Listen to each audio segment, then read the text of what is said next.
Hi. Look, I've got a radiator in here. It's freezing cold. I've had a cold as well, as you can probably tell. Hello, everybody. How are you doing? Try and get that a bit out of shot.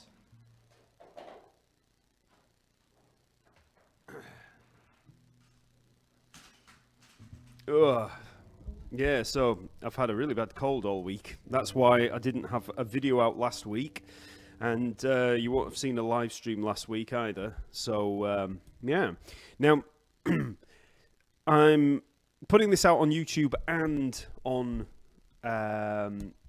Facebook. So if I don't answer any questions, if I'm having problems getting through all the questions and stuff, it's because it's going out on both of them, and I can't keep up with both of them at the same time, so I have to switch between the two.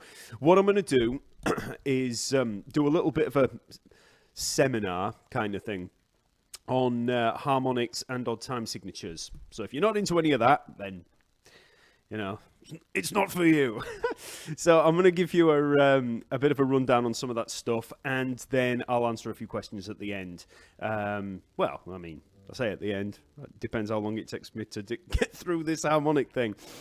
So, yeah, so a little bit of news on everything. There's, as you may have seen, Talkingbass has got the Black Friday sale going on, just like every other place on the internet and around the world. So, if any of you have actually been interested in any of the, excuse me, any of the courses over there, they're all going at high discounts at the moment. So just to let you know on that's all going on. And yeah, I've got a new video out yesterday showing you a nice little pentatonic lick. I was listening to a song by Squeeze called King George Street last week. It's a really crazy song in terms of chord changes and stuff. And there's this cool little fill in there. So I worked it out, and then I thought, oh, that'll be good for the video. So did a quick video on that. So if you've not seen that over at YouTube yet, the new video, then go check that out. And yeah, so I'll just have a little wait around just until people turn up before I start talking about all this rubbish. So let's see what we've got here. So first of all, hopefully you can all hear me fine, and I'm guessing you can hear the bass.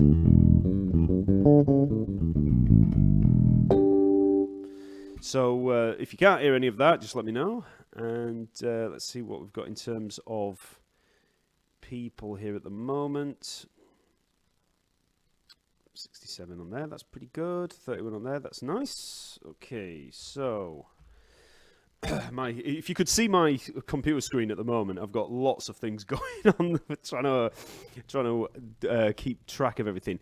Low audio, do you mean in terms of the vocals, or do you mean in terms of the bass? One thing to be aware of, and this goes for all the videos that I do as well. Make sure this doesn't fall off, is if you're watching on a mobile device like a phone or a tablet, often the bass will sound a little bit lower because you're not getting any of the bottom end. I mean, if you listen on headphones, you'll notice all of a sudden it comes alive, but you won't be hearing a lot of the bottom end. So all you're hearing is a lot of the top end and high mids. So that'll happen on most videos. You know, it's like, you know, if you just play any kind of music video, you're not going to hear that much of the bass if you're just playing it through tiny little speakers. So if you are having any problems with that, just be aware of that. So it might be worth either watching on desktop or with headphones on. But yeah, you should be able to hear some stuff. I've actually got delay on at the moment as well. Let's have a quick see what we've got here. Hi everybody there. I'm looking at the Facebook ones now. So there's Matt there. Hiya. Vincent, Jamie. Nice one. Your bass tone is so juicy. Oh, that's good. It doesn't sound that juicy where I'm from, but then again, I've got headphones on, and I hate the direct sound of bass. Got a fair few there in YouTube, so we've got people from all over the place. ready to get my bass knowledge expanded. Maybe. You never know. Portsmouth. Portsmouth? So blue-footed booby. Oh, well, I'm guessing Portsmouth down here or Portsmouth, US. Because if you're in Portsmouth, UK, you're only about a mile that way. Because I'm on the Isle of Wight. Athens. Cool. Brazil. Rhode Island. I love Rhode Island, actually. I went there a few years ago. San Francisco Bay Area. That must be pretty early. That's good that I've managed to catch you guys on the West Coast. Can hardly hear you, volumes cranked up. It's exactly the same as it normally is, so it should be exactly the same. I'm guessing you can... Have a see. Do you mean the bass? Bass is loud, but your voice is pretty quiet. Oh. That's unusual. Just boosted it a little. I don't want to... Remember, I've got a cold, so I'm quite throaty at the moment. Barcelona. I know Barcelona really well. I love Barcelona. What's that restaurant that I always go to in Barcelona? Is it Las Coricolas? It's down one of the side streets. It's that place that's got loads of those massive hams kicking about. I used to go in there all the time. It's awesome. Right. So it looks like we've got a fair few people in here, so I'll start talking about all this stuff that I'm going to talk about. So, how many we got? 5 there. Right, cool. Okay, so today I'm going to talk a little bit about harmonics and odd time signatures. And I've got a little riff that, it depends on whether you've got basses with you or not. You'll be able to sort of go through this riff. So the riff that I'm going to show you eventually, after I've shown you a few of these chordal concepts, is going to sound like this.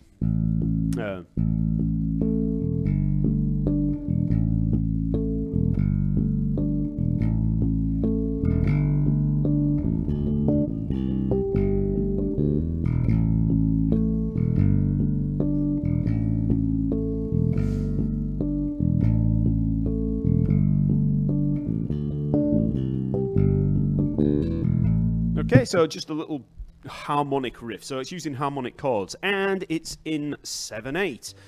Now, if you've never played harmonics before, just to give you to be able to play this kind of riff, you will have to be able to play harmonics already. You're not going to just start playing that and then start playing this riff. So it is for those of you that can already play harmonics. But if you don't know anything about harmonics, the basics of the technique is basically you just take your finger, just whichever finger, lightly lay it on the string, usually over one of the frets, okay? So I'll show you the node points in a sec, but let's say we go for the 12th fret there, okay? So you don't hold the string down. Let me get back a bit so you can see a bit better. And I'll drop this. So take that finger, I'll put it over the 12th fret there. So it's right over the fret, okay? Right over it. And then you can take the hand away. So, okay? And that's the great thing about harmonics because, you can just take the hands away. So you'll find that most of the node points are right over frets. So we've got one there, that's a really easy one to play over the 12th fret. Okay, then the next one, I'll go through the overtones in a second, but we've got one there at the 7th fret. That's the next one that you want to be looking at. Okay, so you just put that finger over it, pick, and then just take the finger off. Okay. Then you've got another one at the 5th fret, and the 4th fret, 3rd fret. And then you've got a few in between the 2nd fret and the 3rd fret. And then it gets harder the further that you go down. Now, a few little tips in terms of getting a sound out of these things. You will find that if you're on your bridge pickup, you'll get a better sound, right? So or they're easier to get, let's say. So if I'm over here on some of these high ones, I've got both pickups on at the moment. Now if I switch to my bridge pickup, can you hear how they suddenly shoot out?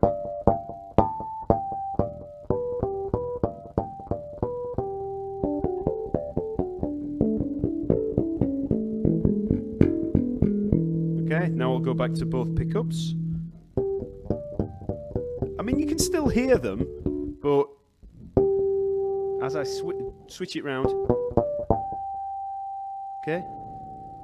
So that's just one little tip. Put it onto your neck, not your neck, but your bridge pickup, and pick closer to the bridge.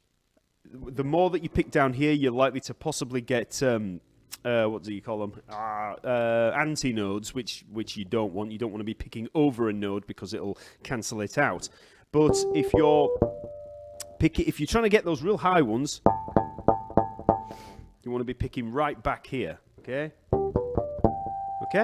So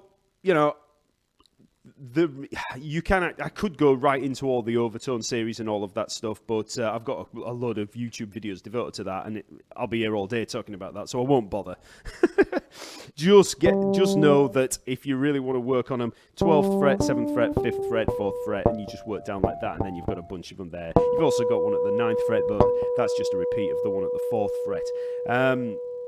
They're all at regular intervals. There is a science to this, but I won't bother going into it right now. So, that's harmonics, okay? That's the basics of getting harmonics. Now, the real cool thing, because you can play these harmonics and then just let go of them, because you can do that, it means that you can play chords pretty well with them. So, okay, so you get this nice sound where you've got the low harmonic, sorry, not low harmonic, you've got the low root note, let's say a G, you've got that, but then we've got these nice high, we've got those nice notes up on the top, so you can get some really nice chord voicings. Now, in terms of playing these, you really have to work a little bit on your independence in this hand to get that. So, because you're going to be holding down a note and then lightly playing with that hand. It's a little bit easier when you're, if you're just playing standard harmonics, but when you're just playing, when you're trying to play with that root note, you really have to concentrate at first, on holding down that note and then not holding down the harmonics, okay? So, I'll show you a few chords to begin with, just basic major chords. That was one thing that I sat and worked on for ages, just trying to learn which harmonics I could play with which fretted notes just to get a basic major chord. Because that was cool for maybe finishing a song, if you're in, let's say, I don't know, D, and then to finish, oops, wrong. You can get a little D major chord there. You can get a C major chord, G, depending on what key you're in. So some of these voicings do turn into 6/9 chords. You have to be aware of that. They're not always major triads, but I'll just work through them anyway. So if you need to, if all of this just goes over your head, remember that this is going to be on, staying there on YouTube and Facebook. So I would advise you to go back over this if you have any problems remembering anything. Okay, so if we go for, let's say, C major to begin with, okay? Now, the basic C major chord that everybody always plays is where we hold down the C there, that 3rd fret of the A string, and then simply bar with the 4th finger over the 5th fret for the D and the G. And what we get there is a C6/9 chord, but it works over C major, so.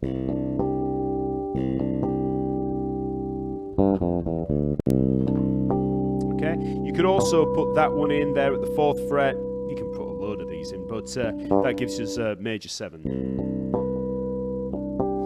So that's a nice one, so dead easy. Now for the D, if we want to play a D major, I'd take that D there, 5th fret of the A string, and I'm playing that with the ring finger, the 3rd finger. And then you want to play a harmonic there at the 4th fret of the D string, and then at the 3rd fret of the G string.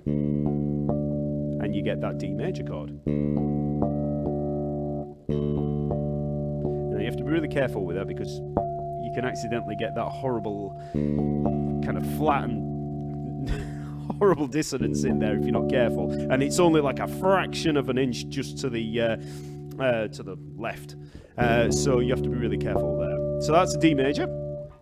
E major, we haven't got a full triad for this. You can just play that, or which is the other one that you can? Yeah, you can just play that. So that's 7th fret A string with fretted, and then we're playing 9th fret on the D and G string.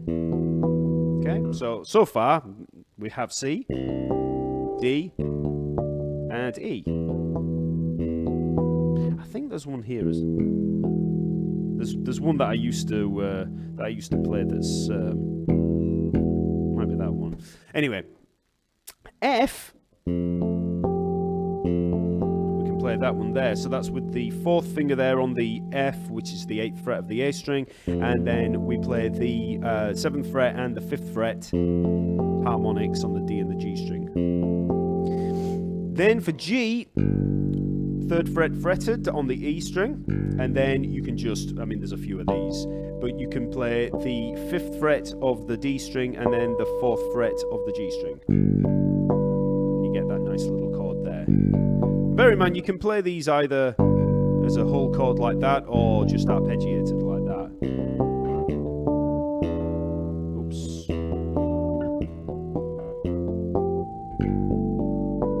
Okay, so we've got a fair few in there now. You can hear they're really, really nice.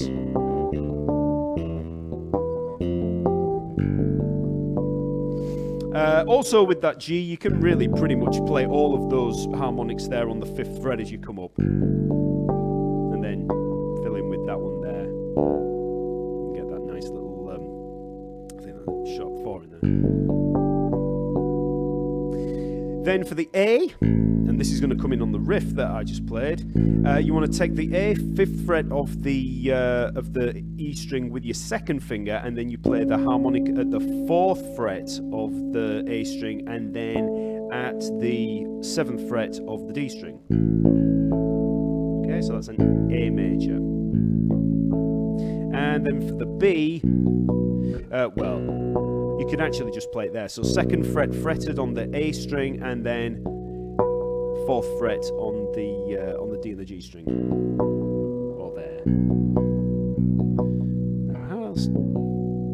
There's a few different ways of playing that, but basically that's the that's something that would work over a B major. So obviously I'm not covering D flat, E flat, G flat. I'm just going for the natural ones. It gets a little tougher when you start moving on to the others. But actually I didn't. Oops. Then.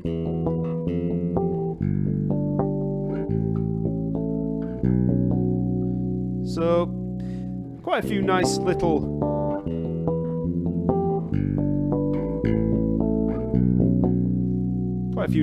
chords in there that, by learning them in this way as, individual major chords, they're a little bit more useful because, I say they're more useful.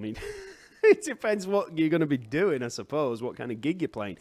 But I find that at the end of a song, just as it finishes, it often comes in, you can finish like that, or, it obviously depends on the kind of band you're playing in. And also whether you're going to be able to get away with playing stuff like that. But, it can be really nice. If you really want to listen to people playing in this way, then Jaco Pastorius is obviously the guy to listen to in terms of applying this stuff, because he was doing this back in the late 70s, early 80s, and really, putting him in all over the place. And, completely changed how everybody saw it. And, there's loads of people. Michael Manring, he's amazing with it. He has loads of different hipshot detuners. I mean, I've got one hipshot detuner on there, you know, for just just dropping myself down. But he's got them on every string, and he changes tunings all the way through a song. You know, obviously people like Victor Wooten. I mean, there's a bunch of guys that use harmonics. But yeah, that's just a few chords. Now,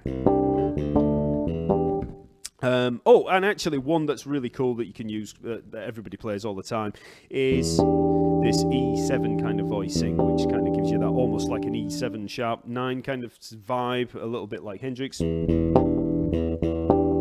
a bit of a wet version of it. But that's where you've got E there, 7th fret or of the A string or the open string, and then the 5th fret there on the D and the G string. You'll see that a lot.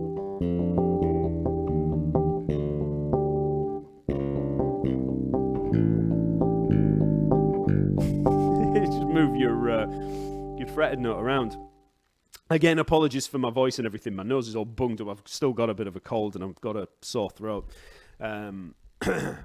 So anyway, so that's a few harmonic chords. So I'd advise you to actually go back over this video. You know, it'll all be here, and then work on them in your own time. Now, the riff that I was playing earlier on. See if I can remember it.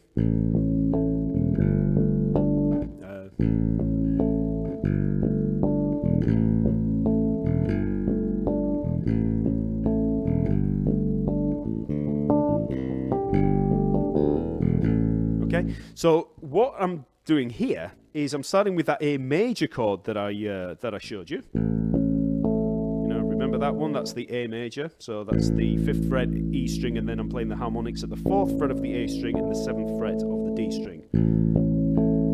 Then I'm using an open E to transition into the next one, and then just play. So this is a G major voicing. So we've got 3rd fret of the E string, and then the 5th fret harmonics on the A and D string. And then you just go between it. And by the way, I'm not looking at the comments at the moment, so in case anybody's moaning and going, oh, why is he not looking at the comments? It's because I'm just working through this, so I'll get to the comments later. So that's the start of the riff. It says trying to do 7/8 while he's talking. So then when we get to this bit, we've got the D. Well, it's not the D major that I showed you earlier on. This is just using a D. It's actually root and 5th. It's like a power chord. 5th fret fretted, then 7th fret harmonics on the D and G string. Then open A string to transition to the C. And then again we've got, I mean, actually the pattern I'm using, if you just use the same pattern for each one, is like it's like an extended power chord, root, 5th, octave. But I'm playing fretted note for the first one and then harmonics for the other two. So 5th fret fretted, 7th fret harmonics, D and G string.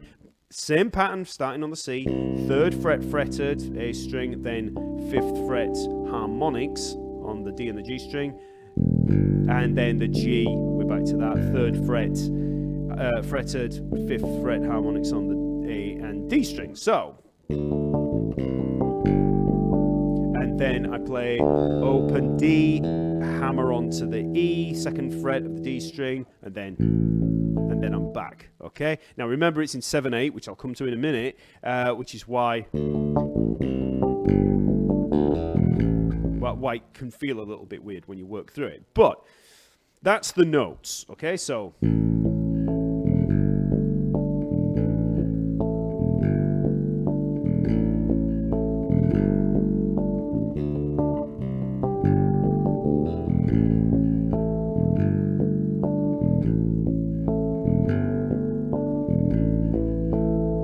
Okay, so that's the riff. Now, in terms of 7/8, now just in case you didn't know anything about odd time signatures, okay? 7/8, the top number, that's the number of beats. 1, 2, 3, 4, 5, 6, 7, 1, 2, 3, 4, 5, 6, 7, just like 4/4, 1, 2, 3, 4. The bottom number tells you what type of beat it is. Now, think 16th notes, 8th notes, quarter notes. You know, if you know anything about that, that's what we're looking at. So, in terms of, let's say 4/4, you'd be counting 4 quarter notes. 1, 2, 3, 4, 1, 2, 3, 4. If I was to count 4/8, compared to 4/4, it would be 4/8 notes. That's probably the best way to get your head around that when you start off. So if you were to think 4/4 would be 1, 2, 3, 4, 1, 2, 3, 4, what would the eighth notes be? 1 and 2 and 3 and 4 and 1 and 2 and 3 and 4 and. So you just think 1, 2, 3, 4, 1, 2, 3, 4, 1, 2, 3, 4. Okay? That's pretty much how that works. So 4/4, 1, 2, 3, 4 at that tempo. So if the quarter note was, let's say, 100 and whatever, 100 beats per minute, 4/4 would be 1, 2, 3, 4. 4/8 would be 1, 2, 3, 4, 1, 2, 3, 4. 4/16 would be 1, 2, 3, 4, 1, 2, 3, 4, 1, 2, 3, 4, 1, 2, 3, 4. Okay? So 7/8, if we use that 4/4 as our kind of reference, as the tempo, 1, 2, 3, 4, 1 and 2 and 3 and 4, and 7/8 would be 1, 2, 3, 4, 5, 6, 7, 1, 2, 3, 4, 5, 6, 7, 1, 2, 3, 4, 5, 6, 7. So if I wanted to go between 4/4 and 7/8, 1, 2, 3, 4, 5, 6, 7, 1, 2, 3, 4, 5, 6, 7, 1, 2, 3, 4, 1, 2, 3, 4. In a nutshell, that's what all of that number stuff is about on, with time signatures. Because most people know what the top number means, 4/4. They think, it's 4 beats in a bar. But, some people don't know what that bottom number means. Because you know when they don't, because they'll say, odd time signatures like 12/15, things like that. And they just say things that aren't, that you wouldn't have.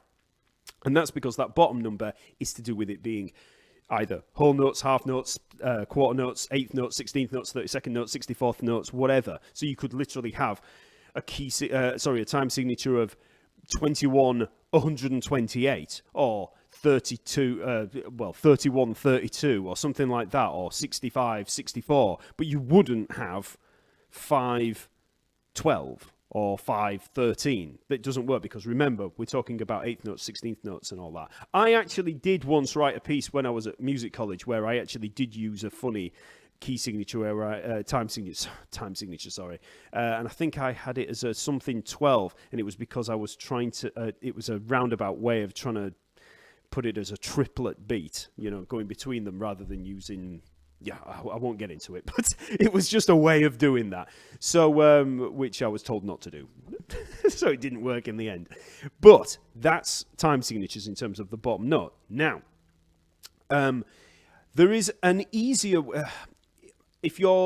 when you first get into odd time signatures, a lot of people start thinking of 1, 2, 3, 4, 5, 1, 2, 3, 4, 5, 1, 2, 3, 4, 5, 1, 2, 3, 4, 5, 6, 7, 1, 2, 3, 4, 5, 6, 7, and they just think of it as being, you just have to count these numbers, which, yeah, you can do it that way, and a lot of, let's say, modern prog rock and stuff like that will have things where there's a riff, and it's 5 notes, and that is all there is to it in a lot of modern rock music. I mean, the way that odd time signatures are used in some tunes is very straightforward, very simple. It might have something like, something like that. 1, 2, 3, 4, 5, 1, 2, 3, 4, 5, 1. Whatever it is, 1, 2. That's Pound for a Brown by Frank Zappa, which is 1, 2, 3, 1, 2, 3, 4, 1, 2, 3, 1, 2, 3, 4, 1, 2, 3, 4, 5, 6, 7. So that's in 7/8. When it's counted like that, 1, 2, 3, 4, 5, 6, 7, 1, 2, 3, 4, 5, 6, 7, or 1, 2, 3, 4, 5, 1, 2, 3, 4, 5. It's dead simple because you're just counting. I mean, there's nothing hard about that. If you can count, you can do it. Dead simple. It can throw people sometimes because they're trying to feel it too much. Whereas actually you're better off just counting it if you're having any problems. But the problem comes when it's not about just playing the numbers, when you're trying to play in a more relaxed way so that you're actually feeling the overall time like you would 4/4. Because there's a big difference. Think about 4/4. You don't always just sit there playing 1 and 2 and 3 and 4 and. You're not always going... you don't always play that. You might have something that's...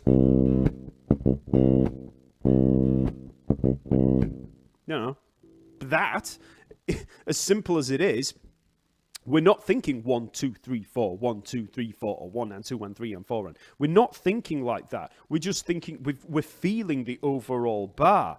Now, that's where it can get quite tricky with odd time signatures, because you have to then learn how to feel those. And the way to do it, and I've talked about this before, I did another live stream on it a few weeks ago, and or a few months ago, and I've done a full, huge video devoted to this, even though not that many people have seen it, all about odd time signatures.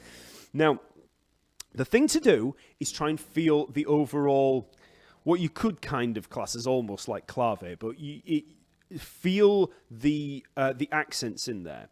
Now, in terms of 7/8, I've got a bit of in this sense, like that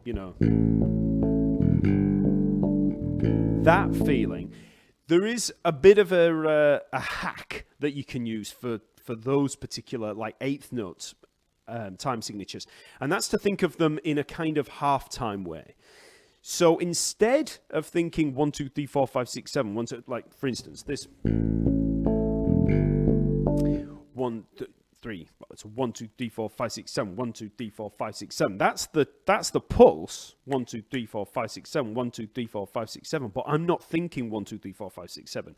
I'm actually thinking 1, 2, 3, 4, 1, 2, 3, 4, 1, 2, 3, 4. You could also think 1, 2, 3, and 1, 2, 3, and I'm thinking of it half time. So the way to think of that is to just think and think of how many notes there are there. So 1, 2, 3, 4, 5, 6, 7. Just convert that around. Just think 1 and 2 and 3 and 4. That's it. 1 and 2 and 3 and 4. 1 and 2 and 3 and 4. So we're missing off the last eighth note.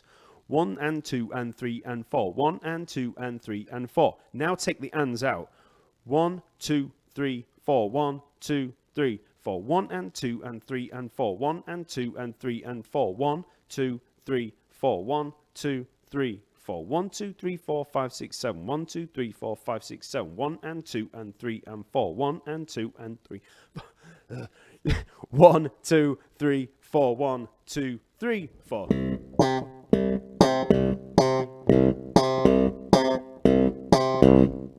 1, 2, 3, 4, 5, 6, 7. 1, 2, 3, 4, 5, 6, 7. 1, 2, 3, 4, 5, 6, 7. Okay? So 1, 2, 3, 4, 1, 2, 3.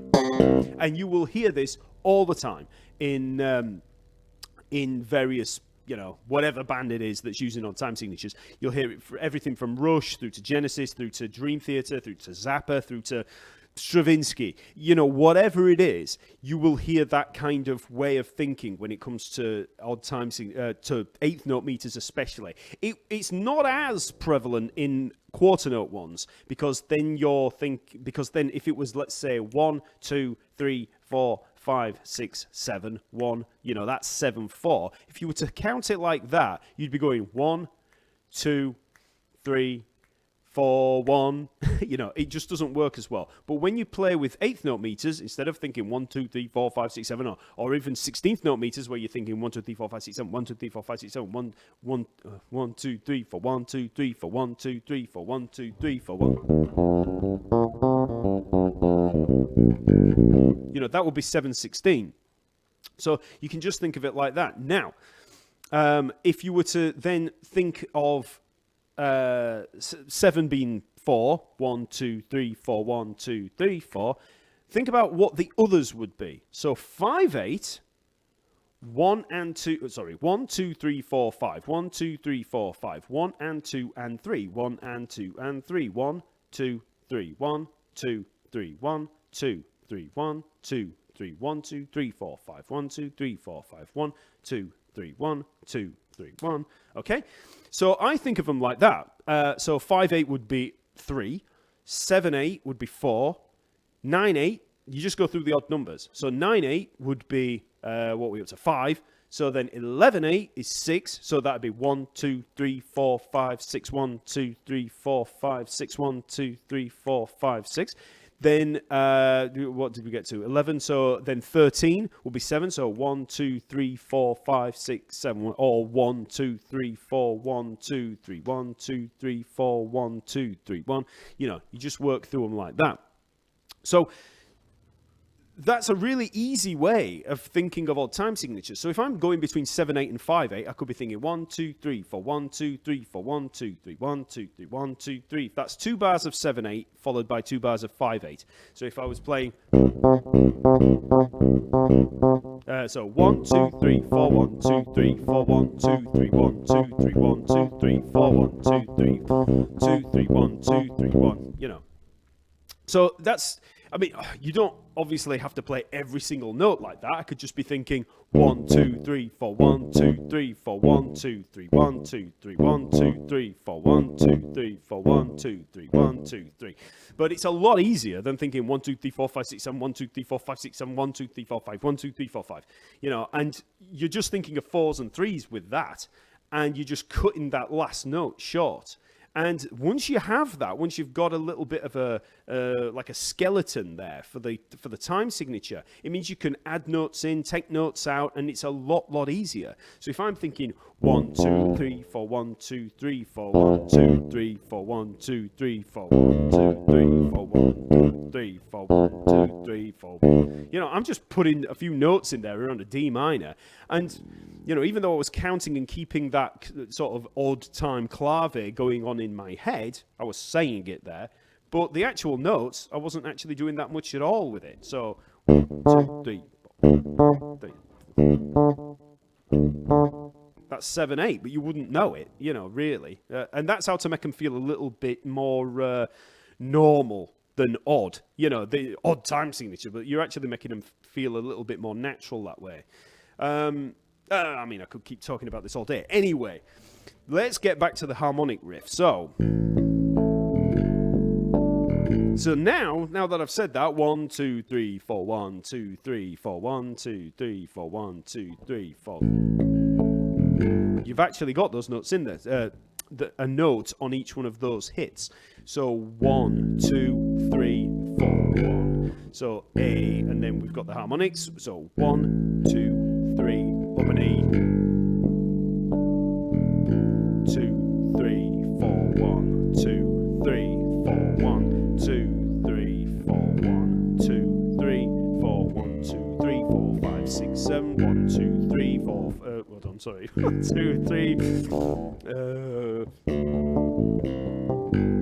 Sorry, that's the problem. So,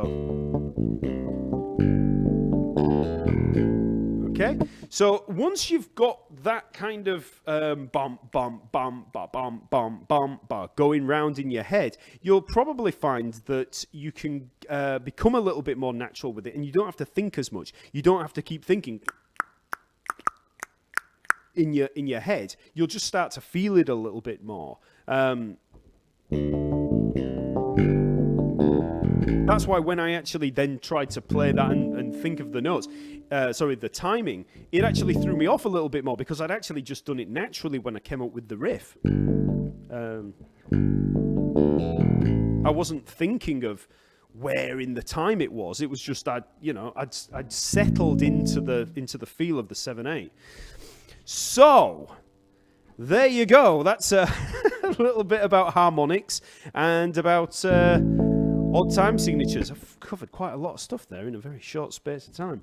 So I'll just go through it one more time. In fact, let me put the looper on so we can put that in the background, and then we can see what, a little bit more about the actual harmony going on there. Let's see. So make sure there's nothing going on there. This is on the Zoom B3, by the way. I've just figured out there's a looper on there, so let's see how it works. So.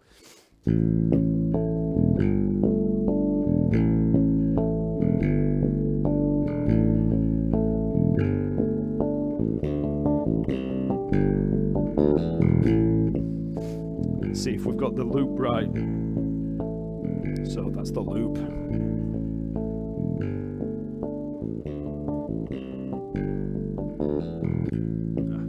It's okay.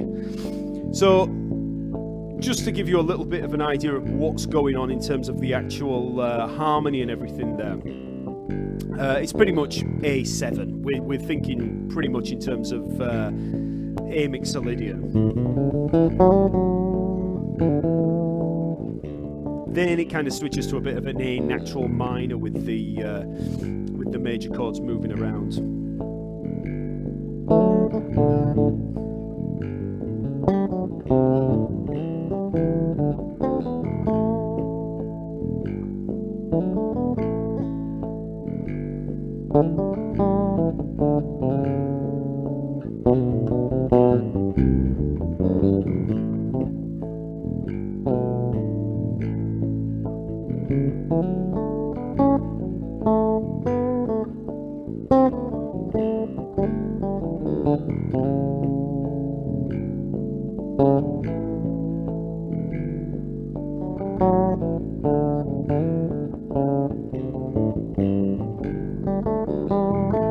Again, with the 7/8 kind of thing, you know, in terms of the phrasing, when you come to soloing over things like this, you can actually afford to, use a bit more space. So I'm basically working around like an A7 arpeggio there.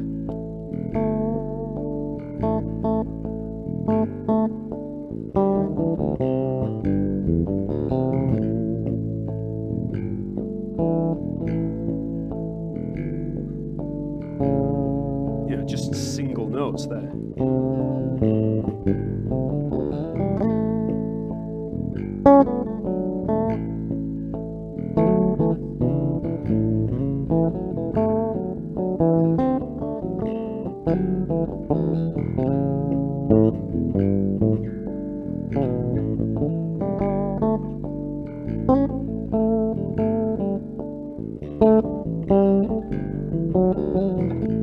Etc. So you get the idea. So we've just got harmonic chords playing around that 7/8 kind of clave thing. So hopefully that's, helped a little bit with that kind of stuff. How useful that's going to be, I do not know. Oh, my nose, honestly, this cold is horrendous. I thought I was over it, which is why I did this, but, oh, man. Plus, I was hammering in a blooming... drilling holes in the wall outside our house today. I'm putting up a CCTV sign. I've just put some CCTV up. And so cold down here, and it's not done me any favours. So, let's have a look how many people we've got here at the moment. So, we've got 90 in YouTube. That's nice. And then we've got 50 in Facebook. Cool. Right. Okay, so I'll just... for this last half hour or so, I'll take a few questions or criticisms. Now, where shall I start? I'll tell you what, I'll whip through the Facebook ones because there's less of them, I think.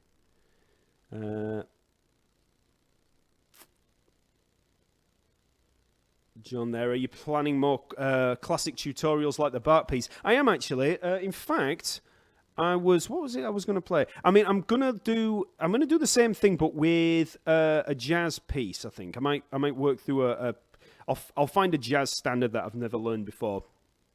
No, well, maybe not a standard, something a little bit more tricky. And then, or a solo, maybe something from the Omnibook, something like that. And then work through and show how it's the same process, learning something like that, you know, in terms of taking by chunks and stuff. But also, I don't know if it's here, I found a cool solo piece written by some composer that I'd never heard of before. So I printed it out, so I've got the piece here. So I'm going to sit and possibly learn that. And it looks like quite... I mean, there was a version of it up on YouTube, and it sounded like a really nice piece. So I will probably work through that as well. I might even get in touch with the composer guy and say, look, I'm going to do this. Because I've not seen anybody perform it, so... I'm also going to do some more practice diaries, just in general. I don't know if you remember, some of you might not have been around watching me at this point, but this is maybe a year and a half ago.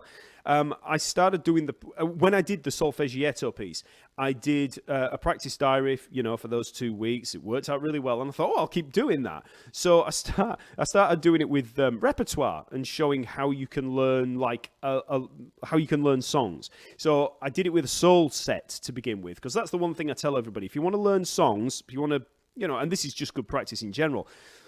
pretend you're in a band, pretend you're a band leader, let's say, and that you've got a gig coming up. You know, somebody's asked for a soul band or a disco band or whatever it is, whatever the style is that you want to suddenly, you know, try out. Then work out a set list of maybe 30 or 40 tunes. I mean, not as many as that if it takes you a lot longer to learn. I mean, maybe 20 songs, 20 of the most famous songs in that particular style, and then learn them as if you were learning them for a gig. And so I went through that with a practice diary. We sorted out 20 soul tunes. I started working through them. I put them on the, you know, I already knew them, obviously, but I did it as if I didn't. And it lasted about 3 days before the copyright thing came up on Facebook. It just kept, you know, stopping me. You know, obviously, because I was playing along to like Soul Man and, you know, Hold On I'm Coming and all that stuff. And yeah, that put paid to that pretty quickly. So, you know, I can't really do it with commercial tunes, let's say, but I can try it with some other stuff. So that's just DI, no post pre-effects. It's actually, well, sort of. It's the B3, the Zoom B3. I use that as an interface going into the mixer. So I've got an Allen and Heath mixer over here. That's a Z10. And I've got the Zoom B3, which I'm basically just using for if I need, let's say, let me just get back to the... yeah, if I need, so delay. I originally got it for that, you know, when I was learning that. So that's delay, and yeah, that's it. So it's clean. Hi from Stockholm. Oh, I love Stockholm. So let's go up. Let's talk more bass. Get that all the time.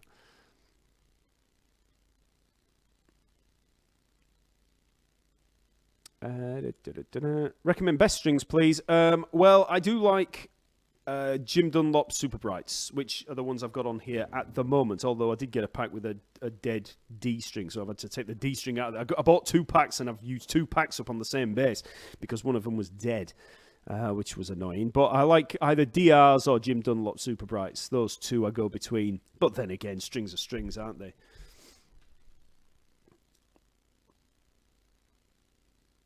Ah, Lee Wood. If you're still there, Lee. Hey, he was in a band with me a long time ago. A metal band back in the early 90s called Exile, which was great, actually. That was back when Pantera were big. What about coated strings? I'm never that keen on coated strings. Especially the coloured ones, because they always, I don't know why, they always feel a bit weird to me. I don't like that kind of, I don't know, there's a texture to it that I'm not that keen on. Steve Bailey does some awesome things with Harmonics. Yes, he does.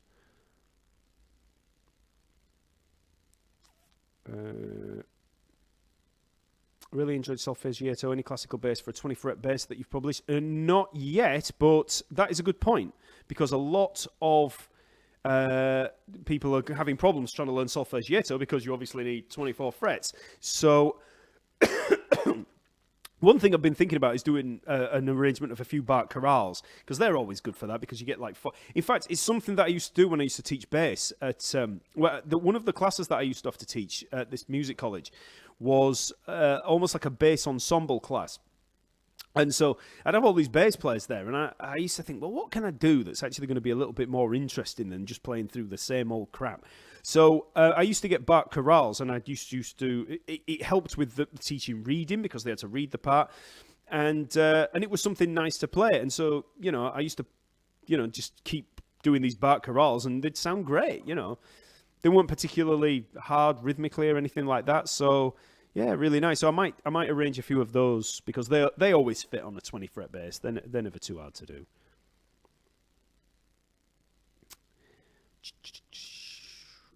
What bass are you using? This is an Ibanez SR1000 I got in 1992 with Martin Sims super quad pickups on there.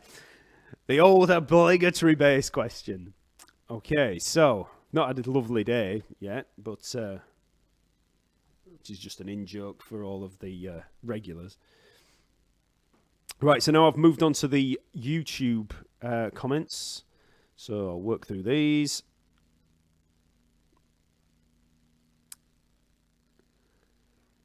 That's as far as I got down before. Okay, so thanks. I'm saying thanks and you don't even know who I'm thanking. So that was 500 Joshers. I own a heavy bass, but I like slapping. Should I buy a P bass or something like that? Well, a P bass is generally fairly heavy. I don't know what you mean by that. It won't make any difference, really. Do you mean heavy gauge strings, maybe? But in terms of slapping, anything will do. Jazz basses are always... It depends on the sound you're going for. P basses have a particular sound. But yeah, either's fine. You can do slapping on anything. Don't get too caught up in which bass you've got when you're first starting out, because you won't even know what the difference is between them. That used to be something I used to do when I was younger. I just used to look at boutique basses and think, look at all these £1,000 and £2,000 basses, £4,000 basses, things like that, alembics and all that. And then I'd look at Fenders and I think, I don't want a Fender. I want something a little bit more interesting, like a Ritter or something like that.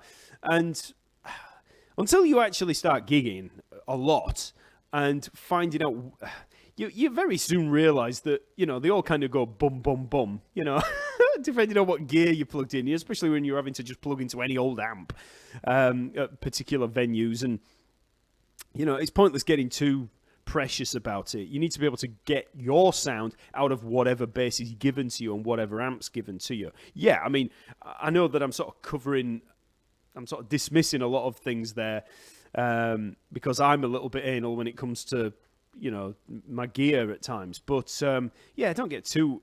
Joe's here. Joe McLaughlin, right? Okay, Joe McLaughlin. Everybody's asking about this bass. This bass was bought off Joe McLaughlin that's just appeared on the Facebook stream. So, yeah, he sold us this bass back in about 1992, I think it was. And I've still got it.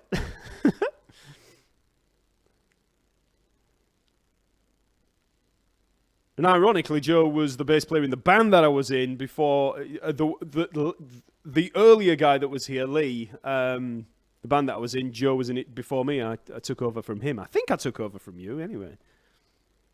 Yeah, gives it back. I mean, be a bit different now with these things in it. So let's see what else we got down here. So I'm on the YouTube comments again.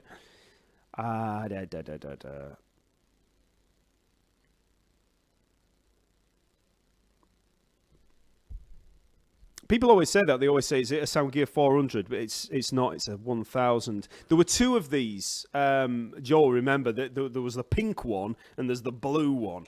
And they were all the rage at the time. Ibanez was really big back then in the early 90s. I don't know if that was partly because of the massive Steve Vai, Joe Satriani thing going on with the guitars, but Ibanez were, a lot more popular then than they are now. And, everybody had them. But there was the blue one and then the pink one. It wasn't pink. It was like a neon pink kind of thing. And, I think, did Dave LaRue have one? I can't remember. Very thin neck on your bass. It is. I like this one for playing faster things. That's why when I played that... When I was playing that, I use this because it's got 24 frets and it's more like playing a guitar, to be honest. Whatever you're playing, even just basic, all that kind of stuff, it's all dead easy on this because the neck is so thin. But when you measure it, it's not that different from other basses, but it just feels so thin. It's just a really fast neck. It's more like playing a guitar, to be honest. When I get on I've got a Precision back over there. I think you can see the sofa. When I get on that Precision, it just feels like a huge slab of concrete. Which is good in a way. I quite like that for other stuff because when you've got a bigger, fatter bass or a heavier bass or just, when the dimensions are bigger, you are less likely to start overplaying. You actually start concentrating more on actual fundamentals of playing. Unless you're Billy Sheehan, of course. He's got a P bass.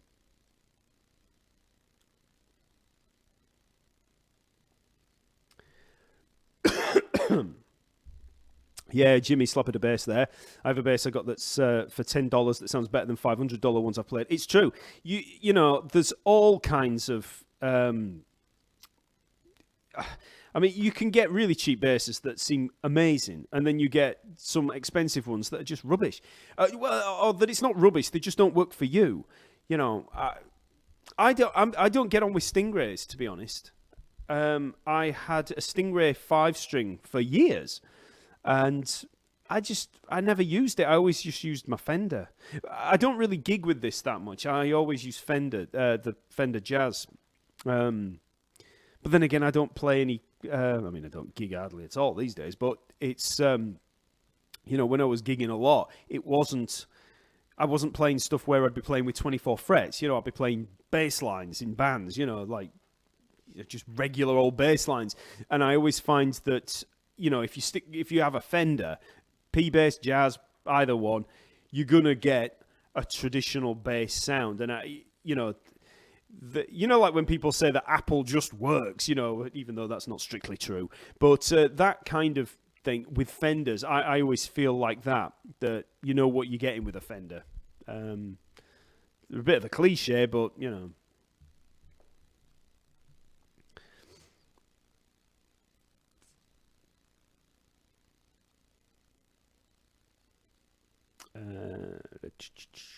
I usually get harmonics on accident. Yeah, that can happen. These are obviously a few comments from a long time ago.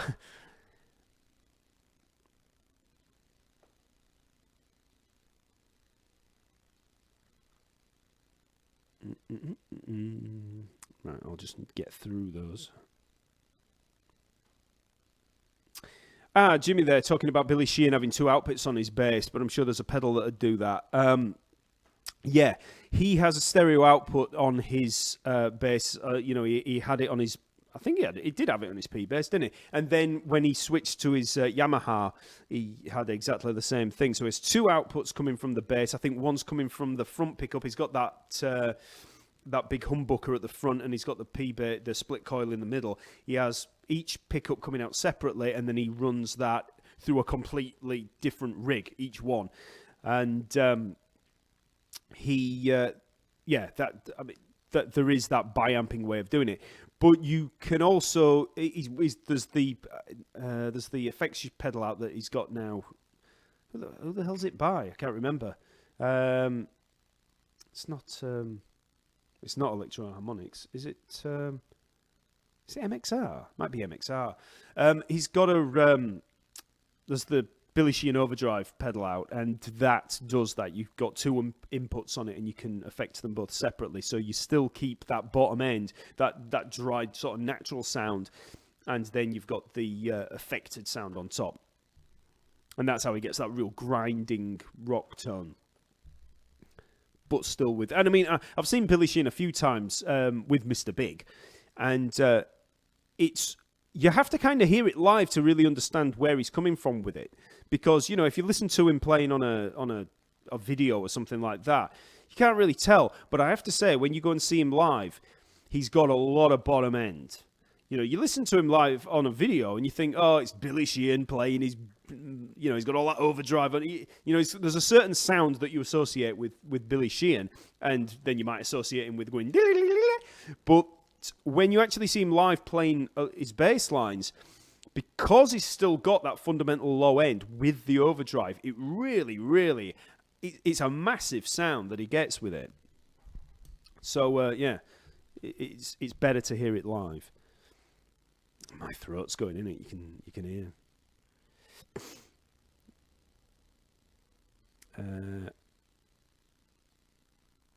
Matt, what's your finger technique? I feel like I'm plucking too hard. This is Jimmy. When I use my fingers, trying to get that funky sound. Any suggestions? There's no exercise for controlling it. Like you asked that. I've never really tried exercises for anything like that. I mean, when I'm playing, you mean for getting that? Hold on, let me turn off that delay. Are you talking about that kind of tone? A lot of that, you know, comes from this hand, not this hand. I would pluck or pick very medium, or quite lightly, to be honest. But then for those little accents, I'll just play a little bit harder. But I'm not whacking it, I play quite lightly when I'm plugged in. When I'm not plugged in, I play quite hard, and I never used to practice through an amp, so I always used to play too hard when I was younger, and I used to get all kinds of hand problems because of it, because I was just playing unamplified. But there's, I don't know. Let me read that question again. Trying to get that funky sound. Well, to get that funkier staccato sound, you want to pick closer to the bridge. You want to pick back here, and then, especially for these that kind of little sharper attack, you want to try and get as staccato a note as you can, just as if you were popping with a slap. And considering it's Jimmy Slapper the bass, you'll probably know what I'm talking about. So I'm just going more for that kind of staccato attack. And I find if I cut it off more with that finger on the left hand, I don't really have to do that much with this hand. And yeah, I'm picking closer to the bridge. That's pretty much it. Do you need certain machine heads to tune a bass up or down more than one note? No, you don't. Let me get a bit further down.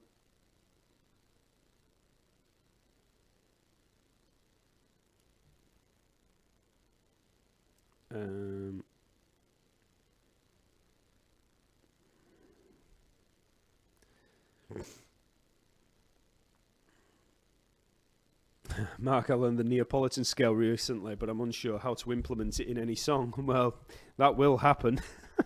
Don't worry about exotic scales too much.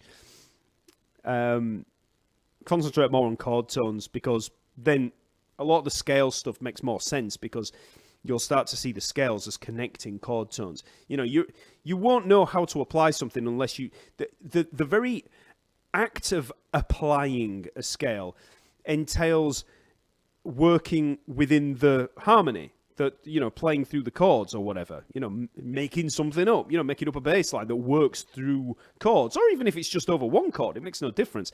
You're blending with the harmony. So everything that you play is going to relate to something in the harmony. It doesn't even matter if there's a chord playing. You can imply the actual harmony, but whatever happens, there's going to be some form of harmony being implied or being played. Now, that's the chord progression, the chord changes. When you look at a scale, even if I look at a major scale, so if I look at a C major, or wherever I play it, doesn't matter. If you play a C major and then look at the major arpeggio or the major 7 arpeggio within there, all that major scale is, when you look at it from a harmony standpoint, is the notes of the arpeggio, C, E, G, or C, E, G, and B, connected by the 2nd, the 4th, and the 6th. So, no matter what 2nd, 4th, or 6th you use, the actual harmony is being outlined there by the root, the 3rd, and the 5th, and the 7th, if you want to go that far. So there's your harmony right there in the scale. Now, you can do anything around that.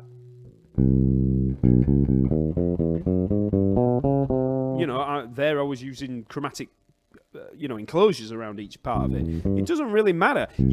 As long as the harmony is there and you're aware of that, then, that's where looking at scales like that, you have to start looking at the actual chords that are within those scales. I won't go too far down that rabbit hole because I'll be here all day. Soloing over that A7 in 7/8 like you just did with that kind of phrasing sounds great. All right, thanks.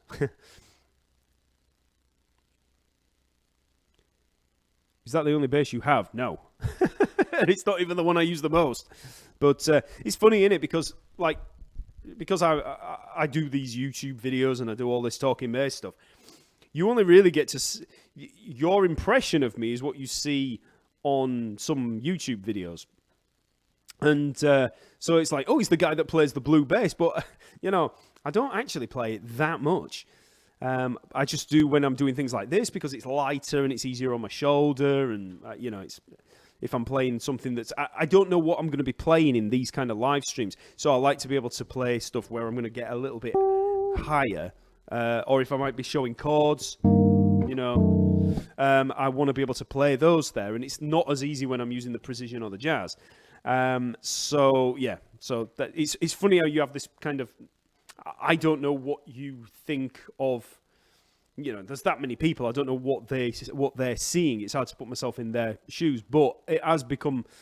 I have become aware that people now associate me with this hypernet because people talk about it so much.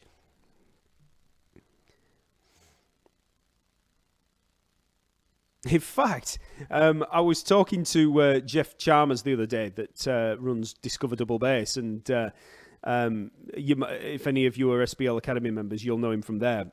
We were chatting on the phone and talking about how it's funny how, because none of us, like me, Scott, Jeff, we're not gigging the same amount as we used to do when we were younger, or let's say 4 or 5 years ago, because of all of this stuff.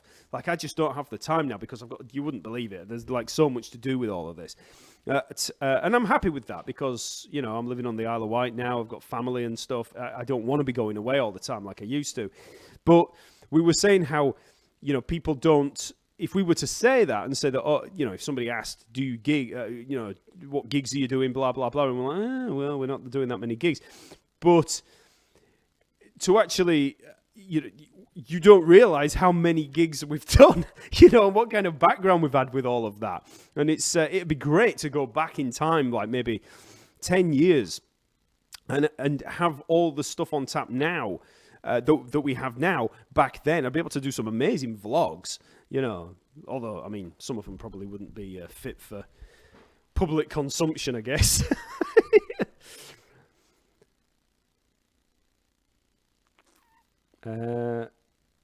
What do you think about fretless bass? Is it really hard? I don't really play fretless that much. I've got a fretless back there on the stand, but I don't play it as much as fretted, let's say. But it can be quite hard when you first get started if you don't approach it correctly. But you know, just a few little tips here and there. You know, just practicing on it for a while, and you'll start to get the vibe. I find it a lot harder to read on fretless because I find that I'm always wanting to look at the neck more. And obviously, when you're reading, you can't look at the bass. That's one of the things people find quite tricky when they first start reading, especially professionally, because you can't look at the bass. You've got to be, you know, your head is buried in the music a lot of the time, so you really have to have your positioning, position shifts, and your muscle memory in terms of where things are. That has to be sorted, and that is one of the things that in the Simple Steps to Sight Reading course that I've got over at the website. That's one of the. In fact, that's actually I've got 40% off that this weekend. So if anybody wants to learn to sight read, there's a big discount on it for the Black Friday sale. But in that course, I spend so much time trying to explain how to play without looking at the neck, because it's so important. You know, because you just can't be looking back at the neck all the time, because if you did, you'd just lose your place. And it's something that actually pays dividends later on when you're not reading, because if you then don't have to be looking at the bass neck, well, that's great. You can be looking at other things, doing other stuff.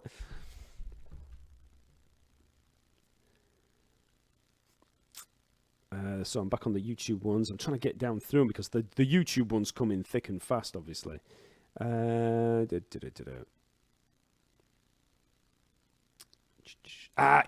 that's the Billy Sheehan pedal, not IBS, obviously. That's irritable bowel syndrome.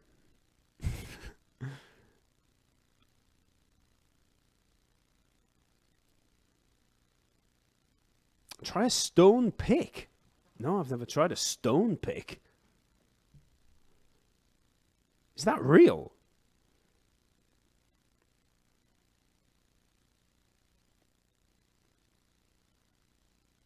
I've been a guitarist for a while, but lately I've been working to learn bass with my fingers instead of a pick, looking to learn Flea, Claypool, John Paul Jones licks. Yeah. But don't get into that frame of mind where pick is bad, fingers is good, you know, because that's a load of rubbish. They're just different. It pays to be able to do both equally. Any advice for fastest improvements before I develop bad habits? It depends on what you're wanting to learn. Because everything that you learn will be... And at what level you are, that's a really tough question to answer. It sounds like an easy question to answer, but it's not, because obviously if you don't know exactly what level you're at, you know, there's 1,000,001 things you can be learning.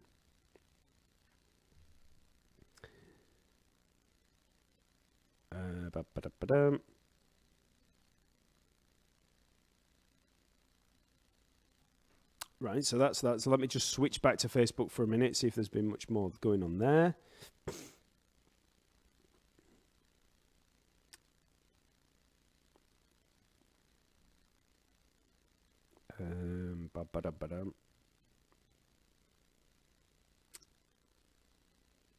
Right, so play upside down left-handed, but my strings are strung right. I really feel hindered playing slap and many other things. Well, you will do.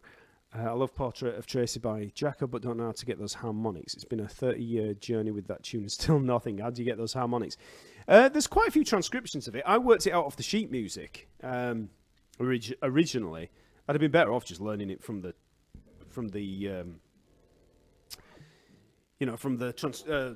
music. But there's certain things that he plays in there. I can't remember the whole thing. I learned it, 20 years ago? So I've forgotten the whole thing.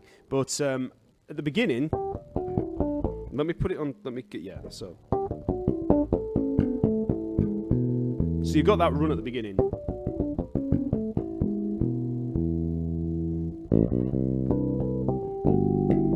And then you've got this horrendous stretch. Jaco had really big hands. So you've got this, you have to hold down the 2nd fret and then play the harmonic at the 6th fret. I mean, it's a real big stretch. Oops, so it's... I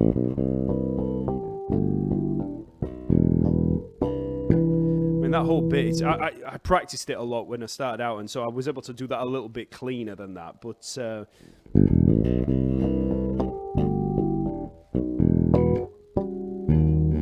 that one there, so that's another one of those chords. But if you look back to the beginning of this live stream, I was talking about all those harmonics that you can get, and a few of them are in there, but it's getting used to these fretted notes and the harmonics, being able to play them both separately. Because I can imagine if you'd never done that before and then you listen to Portrait of Tracy, it'd be really tough, you know. But I mean, I won't go through the whole thing because, you know, it'll take me forever.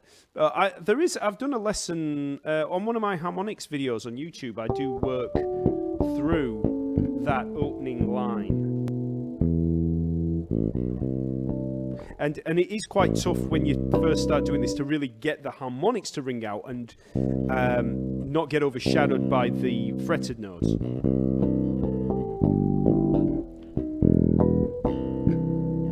There is another way of playing that, by the way, and I think it's...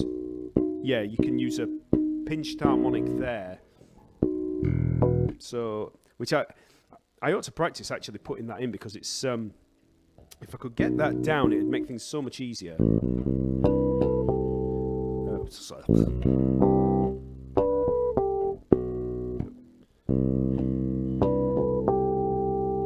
Right.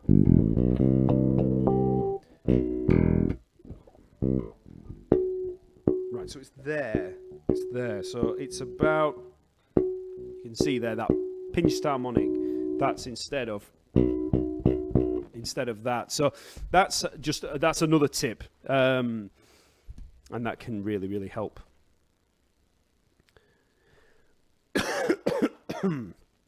Oh, I'll have to get going soon because I'm starting to flag.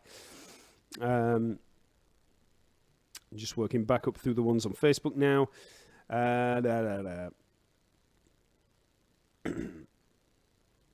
How much time would you say is necessary for learning bass playing right from scratch into a level where I could start doing simple covers? Not that long. That'd be the main thing that I'd have you doing to begin with. some people get sidetracked when they start out thinking, oh, I've got to learn this scale and this arpeggio and all this kind of stuff, and I need to do all this and all these exercises, and kind of almost judging their playing ability on how fast they can actually play scales. But really, when you start out for the first couple of years, just learn tunes. Just make playlists and just play through the playlists. That's all I did. I had a few private lessons when I first started, not many. And then I think it was about 2.5 years, right up until I went into music college, I just learned stuff. I mean, I learned a few scales and things like that, but I never really learned that much stuff. I knew a few pentatonic scales, major scale, minor scale. I knew my modes, funnily enough, because one of my first teachers listed them out. But I never really knew how to apply them. Just because you know the scale patterns doesn't mean that you know how to apply them. Someone could show you a Dorian scale and you won't have a clue what to do with it. But I just learned loads of tunes. And at the start, because I was a big metalhead, I was just learning everything by Megadeth and Metallica and Pantera and Anthrax and Slayer. I was doing that. And I was a big Queen fan, so I was learning a lot of John Deacon bass lines. I was learning and just a load of classic stuff. I remember one of the first bass lines I did was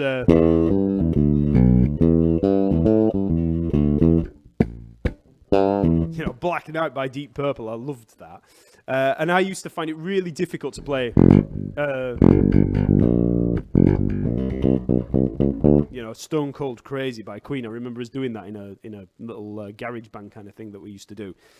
And that seemed really hard. Caught in a Mosh by Anthrax. I remember playing that for the first time and saying, oh, wow, we can play something at 300 beats per minute. So it was all that kind of thing. And it was fun, you see, because I was just learning all these songs by bands that I liked. I remember working through loads of the Rust in Peace album by Megadeth. I was such a metalhead at the time. And it wasn't until I went to music college that I started learning jazz and Latin stuff and all that kind of thing. I had no interest in that before. And then I liked classical music and I learned a lot of little classical kind of things. But then when I got to college, obviously you have to study harmony, you have to do the whole bit. So it was all jazz standards and, working through all that for 6 years or whatever it was. And that's when all the scales and arpeggios and study of harmony and arranging and composition and all that kind of stuff all starts to make more sense. But right up until that, it was just learning tunes, and that's why I say, just make playlists, pick a style and then learn all the songs in that style, no matter how long it takes you to do it, and to make it, and try and make it, try learning them by ear, that's, and if you're going to learn them by ear, don't worry too much about getting tabs and things. I mean, that you can get tablature for stuff and actually still work on your ear a little bit because, if it's something you really can't work out, get it, and you'll still be listening to the original because you're not going to be able to read it off the tab. You can't really do the rhythms in the same way.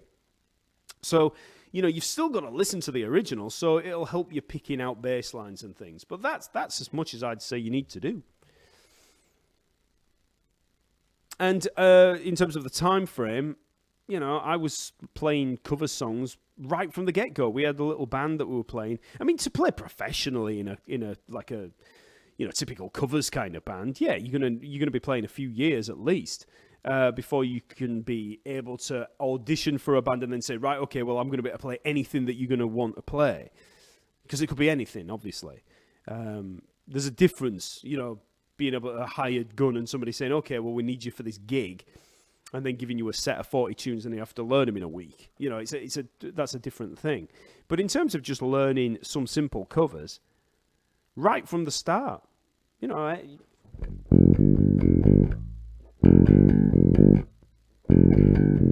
really got me.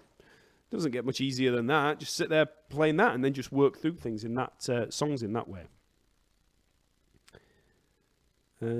Odd time with slap. Yep, we did a lot of that earlier on at 7/8. Right, last few questions, because as you can tell, I won't be able to speak within about 5 minutes.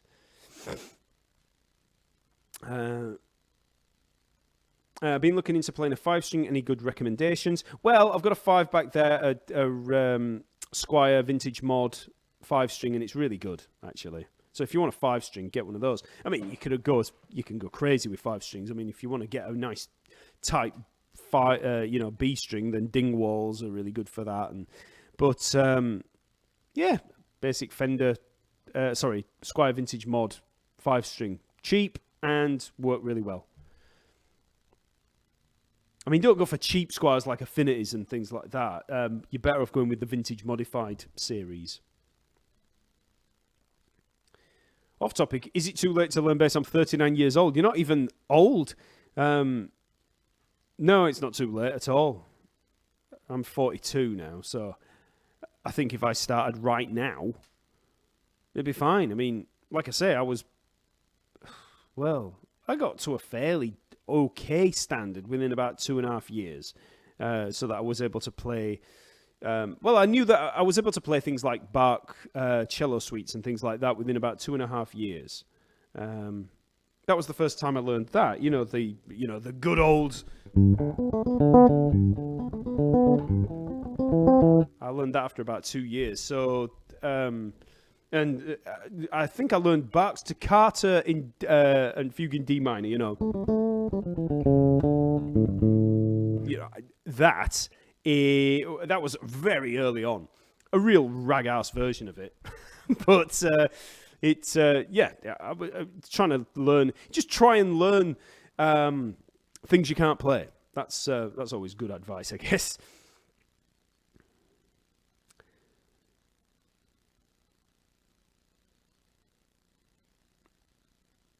What's up with the Nailed That Riff, bro? Cheers. I've stopped doing it for a while because I just didn't have the time to keep it up.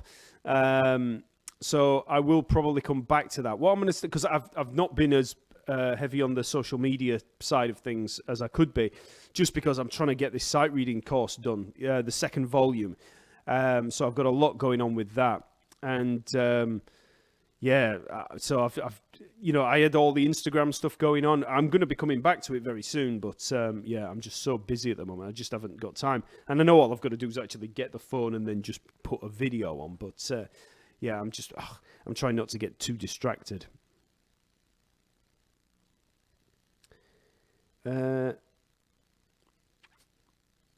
Cool. Right. I'm going to get going now. So let me see. Is that everything? Yeah, that's everything. That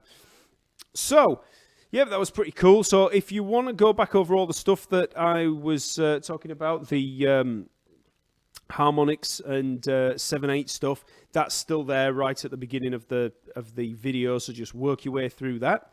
And I should be back next weekend. So whether I'll be on YouTube and Facebook, I'm not too sure. I'm always there on Facebook. So I try not to do the YouTube ones as much as I used to do. So there's reasons for that, which I won't bore you with. But, so hopefully I'll see you all next week. And I'll see you later.